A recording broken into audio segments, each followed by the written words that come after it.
एक बार एक दुखी व्यक्ति अपने गुरु के पास गया और बोला, गुरुदेव, मैं इस अपने दुख से परेशान हो चुका हूँ। कृपया करके इस दुख से पीछा छुड़ाने का कोई उपाय बताइए।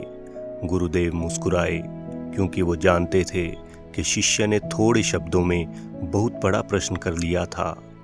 एक तो दुखों की दुनिया में जीना और फिर उसी दुख से मुक्ति का उपाय ढूंढना, ये सच में एक बड़ा मुश्किल प्रश्न था। गुरु ने कहा, सबसे पहले एक काम करो। जो आदमी इस दुनिया में सबसे सुखी है, उसके पहने हुए जूते लेकर आओ। इसके बाद मैं तुझे तेरे दुख से छूटने का उपाय बता दूंगा। शिष्य वहां से चला गया और उसने एक घर में जाकर एक व्यक्ति से पूछा, भाई, तुम बड़े सुखी लगते हो, अपने जूते सिर्फ आज के लिए मुझे दे दो। इस पर उस व्यक्ति ने कहा, कमाल करते हो भाई, मेरा पड़ोसी इतना बदमाश है कि मैं क्या कहूँ। तुम बताओ, ऐसी स्थिति में मैं कैसे सुखी रह सकता हूँ? मैं तो बहुत दुखी हूँ। अब वह व्यक्ति किसी दूसरे घर गया। दूसरा व्यक्ति बोला, अब मैं क्या कहूँ भाई, सुख की तो बात ही मत करो, मैं तो अपनी पत्नी की वजह से परेशान हूँ। ऐसी जिंदगी बिताने से अच्छा है कि कहीं जाकर साधु बन जाऊं। सुखी आदमी देखना चाहते हो तो किसी और घर जाओ। अब वह शिष्य किसी तीसरे घर गया और उसके बाद किसी चौथे घर। किसी की पत्नी के पास गया तो वह अपने पति को क्रूर बताती है, तो किसी के पति के पास गया तो वह अपनी पत्नी को दोष देने लगता है। किसी के पिता के पास गया तो वह पुत्र को बदमाश बताता है, और किसी के पुत्र के पास गया तो वह पिता की वजह से खुद को दुखी बताता है। अब शिष्य ने अनेकों घरों के चक्कर लगाए, पर सुखी आदमी के जूते मिलना तो दूर की बात, उसके खुद के ही जूते घिस गए। अब शाम को वह व्यक्ति अपने गुरु के पास गया और बोला, गुरुदेव, मैं तो घूमते घूमते परेशान हो गया। न तो कोई सुखी आदमी मिला और न सुखी आदमी के जूते। गुरु ध्यान साधना में बैठे थे। उन्होंने आंख खोली और पूछा, अच्छा मुझे बताओ, ये लोग दुखी क्यों हैं? उन्हें किस बात का दुख है? अब शिष्य ने परेशान होते हुए कहा, गुरुदेव, कोई अपनी पत्नी से परेशान है तो कोई अपने पति से दुखी है, कोई अपने पुत्र से परेशान है तो कोई अपने पिता से दुखी है, किसी का पड़ोसी खराब है तो कोई किसी के सुख से दुखी है।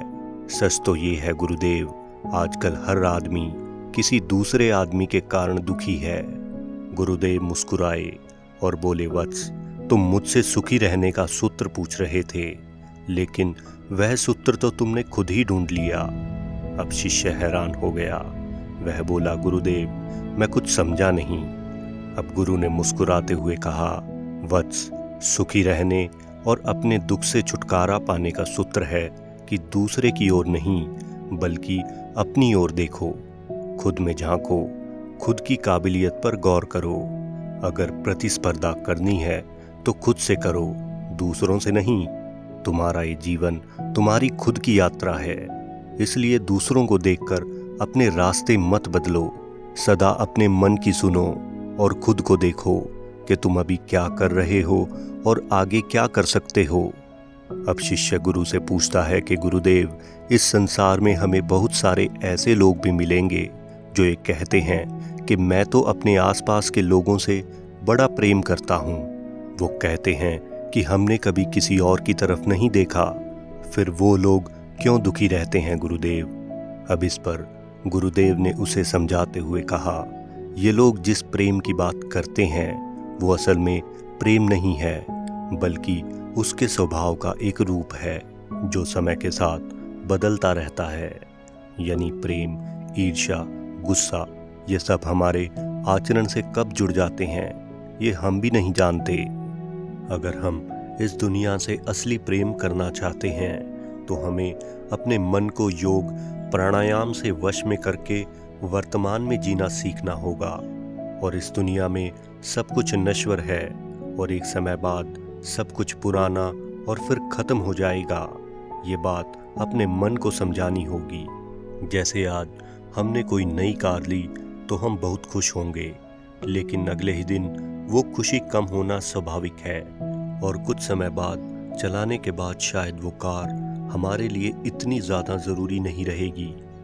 यानी चीज़ और खुशियाँ पैदा होती हैं फिर ख़त्म हो जाती हैं, लेकिन मेहनत और मानवता की सेवा, ये दो चीज़ें ऐसी हैं जिनकी खुशी कभी कम नहीं हो सकती।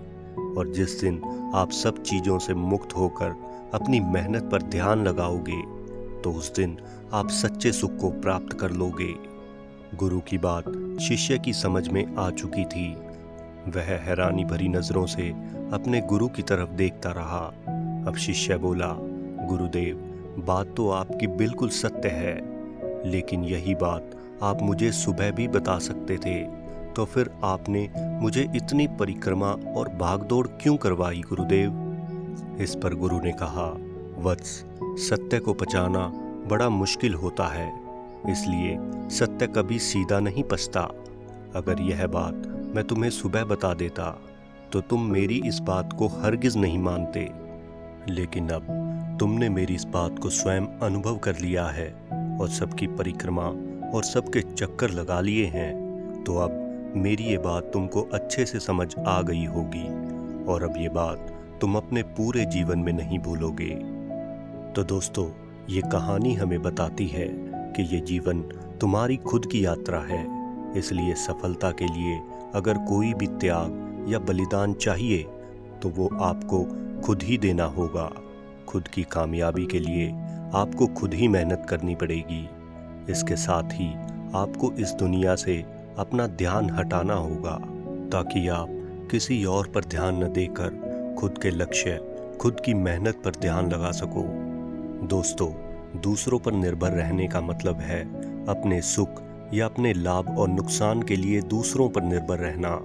और सीधी सी बात है कि कोई भी इंसान अपना नुकसान करके आपका तो फायदा नहीं करेगा, इसलिए दूसरों पर निर्भर व्यक्ति को सिवाय नुकसान के कुछ नहीं मिलता। इसलिए दूसरों पर निर्भर रहना आज ही बंद कर दो, और यही सफलता और अपने दुखों से छुटकारा पाने का एकमात्र सूत्र है।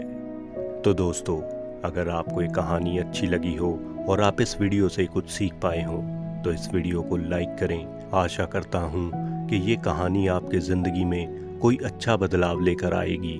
अगर आप ऐसी ही कहानियाँ सुनना चाहते हैं तो हमारे इस चैनल को सब्सक्राइब करें, क्योंकि अगर आप इस चैनल को सब्सक्राइब नहीं करोगे तो शायद आज के बाद आप हमारी कोई वीडियो न देख पाओ।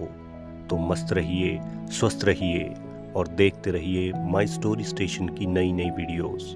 तो मिलते हैं एक नई सोच और एक नई वीडियो के साथ। धन्यवाद।